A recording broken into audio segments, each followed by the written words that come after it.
Takže, čaute, tady Jurassic Fright TV. A dnes tu máme jednu záhadu, kterou jdeme vyřešit. Vlastně to taková záhada není.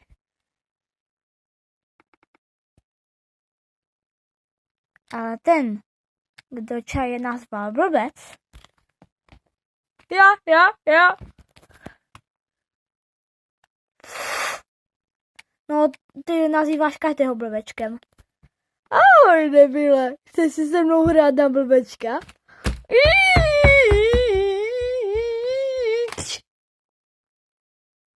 Ahoj, blbečku, chceš si se mnou hrát na debila? Počkej tu kameru, hej, neber to,